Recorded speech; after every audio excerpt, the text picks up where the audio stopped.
Congressman Andy Biggs. Congressman, FBI Director Wray said today, quote, "There's a wide array of criminal threats and drug trafficking at our southern border." We've been down to the southern border with you. Once again, thank you for that. Look forward to visiting again. Does that mean anything to you that the FBI director is at least acknowledging that there's a problem at the border? Well, not really, and because and I'll tell you why. First of all, he parses his words, and he didn't come out, as far as I know, and say, and so we're going to solve that problem by implementing border security measures, et cetera, and enforcing our laws and that type of thing. He's just saying, "Oh, yeah, it looks like there might be a bit of a problem down there." And hello, for a year plus, you know it, I know it, most Americans know it. There's been a crisis on the borders, and I'm pleased that he's finally saying something about it. But good grief, until he's, until he's saying, "Well, let's do this and that," and come up with some policy, then forget about it. It doesn't mean anything. It's just rhetoric. Congressman Andy Biggs, I want to fold this into the election. The border is an important issue, but it's the underlying part of the border, what we're just talking about. It feels to us, I don't know if it's for how many of us, that the government is ignoring the big problems in this country and therefore ignoring we, the people. And I think that if I were to talk to Democrats about why they're so alarmed about candidates like Kari Lake, I would point to the southern border. If you're that alarmed about it, that's one of the reasons. And it's because a lot of people in Washington just don't care what we, the people, do. You work in Washington some of the time, too much probably. Is that accurate? Is that you see that out of Congress and the Senate, that it's just not really about us, it's about them? Yeah, I think that's it, and so I would put it kind of this way: there truly is this bubble, this sense of entitlement with many senators and members of Congress, their staff, the bureaucracy. They live in kind of a bubble. Their economy never feels pain, although they feel pain when there's inflation a little bit, but they don't feel much pain because they're out of touch, and so when you and I talk about the border, and we've been down to the border many times and looked at it and talked to people who live along border businesses, we get a real sense of what's happening down there. But for these guys, Christopher Wray, who is in Washington, D.C. 90% of the time, they're impervious to it. They're reading reports, and so they don't see it, don't feel it, and therefore they don't get it. And you get a sense of it because take a look at what the hearings are in Washington, D.C. that the Democrats are doing, trying to distract from everything else. I mean, how many hearings did we have on? We had 3 hearings, believe it or not, on old sexual harassment claims against the Washington Redskins, now Commanders. We did 3 committee hearings on that. Go Congress! Wow, that's insane. I left you guys speechless. That is absolutely nutty. Not only that, you had the NFL commissioner come and say, "Well, look, we disciplined them. We fined them a bunch of money, and Dan Snyder, the owner, is now not attached to day-to-day operations."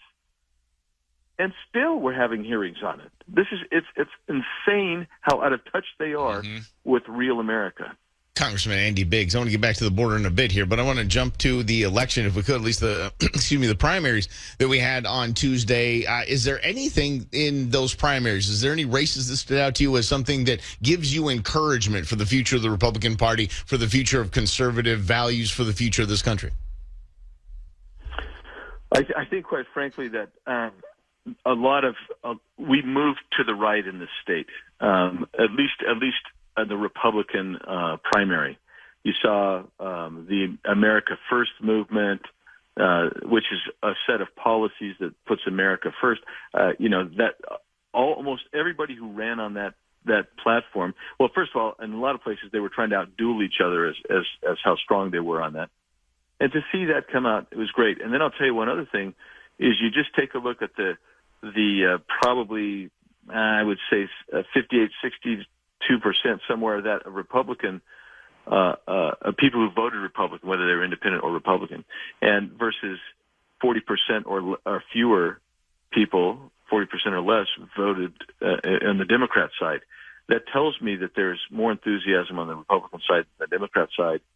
And that gives me hope, because I think not just with the Republicans having enthusiasm, but I think the types of the candidates who are talking about, reducing inflation. They're talking about the core issues. You're bringing down the gas prices, securing the border, reducing crime, making sure education is great. I mean, Tom Horn won. Everybody who ran in the Republican primary for a superintendent of public instruction said, we're going to get CRT out of the schools. Every one of them.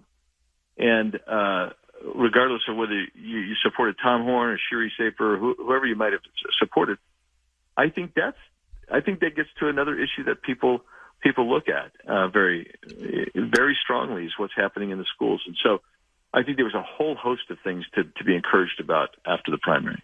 It gets back to being in touch, Congressman Andy Biggs. So how does our party, the Republican Party, stay on those messages and really bring home results? Because you're touching on all the issues that people I hang out with talk about, but Washington is not. So how does the Republican Party capitalize on that in the general election, where we think that independents are going to decide many races around the state? I think it takes discipline in two areas. Number one, you got to stay focused on these same issues that inspired the turnout. That's the first thing. Be disciplined on your messaging. Don't get distracted. And then the second thing is be disciplined in party unity. We've had some brutal races. You guys saw it. I saw it. Some very brutal campaigns to get through the primary. It's now time to say, okay, we're gonna unite and do this Republican ticket, because I'm just telling you, the left is putting up the most. By the way, I didn't mention this. This is a source of encouragement too.